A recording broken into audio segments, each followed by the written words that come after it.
Activez la fonction de traduction pour mieux comprendre l'histoire. C'était une belle matinée africaine. Les enfants jouaient joyeusement dans les rues du village.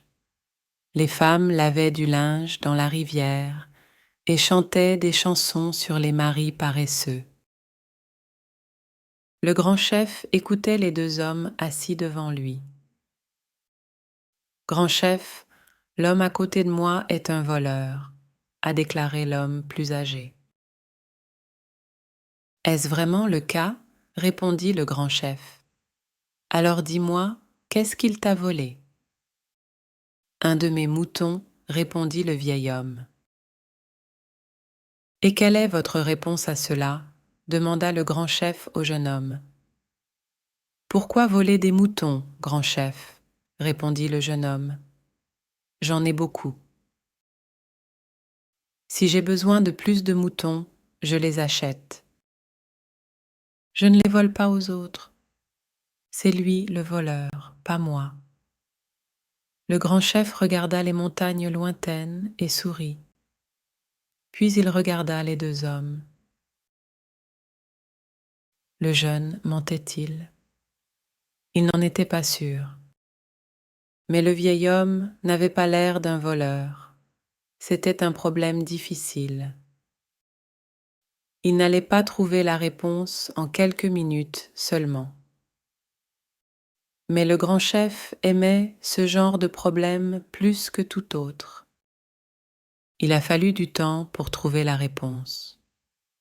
Des gens venaient vers lui de très loin pour lui demander d'être juge de leurs problèmes. Cela plaisait aussi au grand chef. « J'ai une question pour vous deux, » dit le grand chef. « Celui qui trouvera la solution gardera le mouton. Rentrez chez vous et réfléchissez à cette question et revenez seulement lorsque vous connaîtrez la réponse. Quelle est la chose la plus rapide au monde ? Ne revenez pas tant que vous n'avez pas la solution. » Les deux hommes quittèrent la maison du grand chef. Le vieil homme était triste. Comment pouvait-il trouver la réponse à une question aussi difficile ? De retour chez lui, il a posé la question à sa fille Zia. C'était une femme belle et heureuse qui aimait aider les autres. Elle était jeune, mais elle était aussi très sage. « Je connais la réponse, père, » dit-elle. « C'est l'heure. » Le vieil homme retourna chez le grand chef. Le grand chef fut surpris. « Tu es de retour ? Pas même une heure ne s'est écoulée et tu as déjà une réponse à ma question. »« Oui, grand chef, » répondit le vieil homme. « Ce n'était pas si difficile. Alors dis-moi, quelle est la chose la plus rapide au monde ? » « Il est temps, » répondit le vieil homme. « Ça va toujours trop vite. On n'a jamais assez de temps pour tout ce qu'on veut faire. Et quand on veut plus de temps pour faire quelque chose, ça va plus vite. » Le grand chef fut surpris. La réponse du vieil homme était encore meilleure que sa solution. « Qui t'a aidé à trouver la réponse ? Qui t'a donné ces mots ? » demanda le grand chef. « Ce sont mes mots, » dit le vieil homme. « Personne ne m'a aidé. »« Si ce n'est pas vrai, je vous punirai, » dit le grand chef. Le vieil homme avait trop peur pour continuer son histoire. « C'était ma fille Zia. C'est une jeune femme très sage et c'est elle qui m'a donné les mots, » a-t-il déclaré. « Elle doit être très sage, » pensa le grand chef. « Très bien, » dit-il, « tu as trouvé la réponse, tu garderas donc les moutons. Et maintenant que tout cela est fini, je pense que j'aimerais rencontrer ta fille. » Le lendemain, le vieil homme amena sa fille Zia rencontrer le grand chef. Ils s'assirent à la table du grand chef et prirent un grand déjeuner, du poulet, du riz, des fruits et une boisson à base de jus de palme. Pendant le déjeuner, ils ont parlé du jeune homme qui avait volé le mouton et de la difficulté d'être un bon juge. Le grand chef a beaucoup apprécié le déjeuner. Pendant qu'il parlait de choses et d'autres avec Zia, il se sentait si heureux qu'il avait envie de chanter et de danser. Était-ce la boisson au jus de palme ou la belle et sage jeune femme qui le regardait dans les yeux? Mais le temps passe toujours trop vite et il fut bientôt temps pour eux de partir. Le grand chef voyait Zia tous les jours et son amour pour elle ne cessait de croître. « Tu es une femme sage et belle, j'aimerais vraiment t'épouser, dit-il. « Moi aussi, répondit Zia en riant. Et c'est ainsi qu'ils se sont mariés. Le grand chef était très heureux, mais il s'inquiétait aussi d'avoir une épouse sage. Il ne voulait pas qu'elle l'aide à résoudre les problèmes que les gens lui apportaient. Il aimait être le grand chef qui était un juge avisé. Il ne voulait pas que les gens commencent à parler de la très sage épouse du grand chef. « Tout dans ma maison t'appartient », lui dit-il au lendemain de leur mariage. « Mais je ne te demande qu'une chose, ne jamais essayer d'aider avec les problèmes que les gens m'apportent. Si tu le fais, tu arrêtes d'être ma femme. Je te dis ça une seule fois. » Zia écoutait sans regarder le grand chef.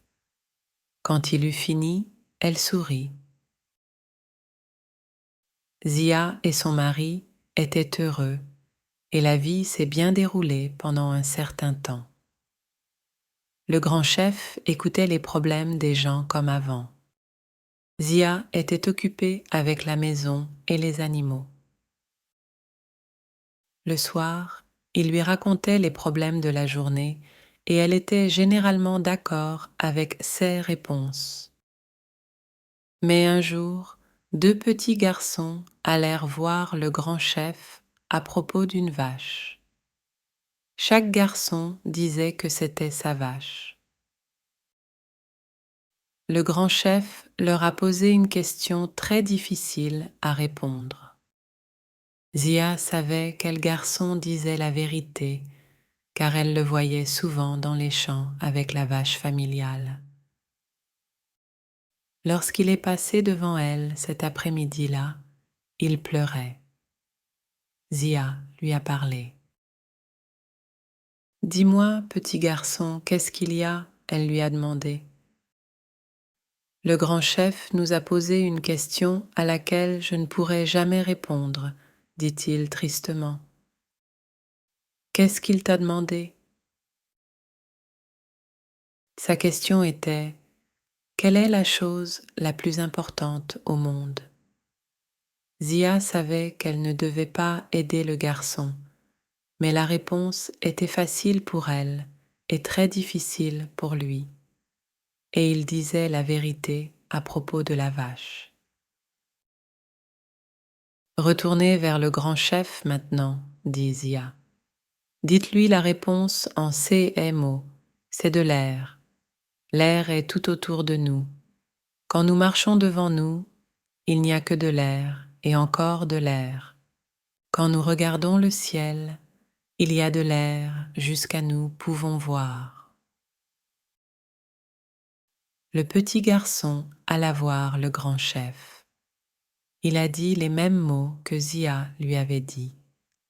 Cette fois, le grand chef ne fut pas surpris. Il était très en colère. « Qui vous a aidé à trouver cette réponse ?» il cria. « Ces paroles sont trop sages pour un jeune garçon. Qui te les a données?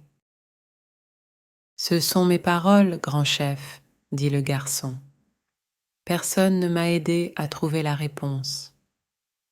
Si ce n'est pas la vérité, je vous punirai, dit le grand chef. Le garçon avait peur. C'était ta femme, Zia, finit-il par dire. Le grand chef était très en colère contre sa femme. Ce soir-là, il lui a parlé. Ne t'ai-je pas dit que tout ce que j'ai t'appartient? Tu as fait la seule chose que je t'avais demandé de ne pas faire. Maintenant, prends ce qui t'appartient et retourne chez ton père. Avant de partir, puis-je te préparer un dernier repas? Demanda la femme. Alors je prendrai ce qui m'appartient et je partirai.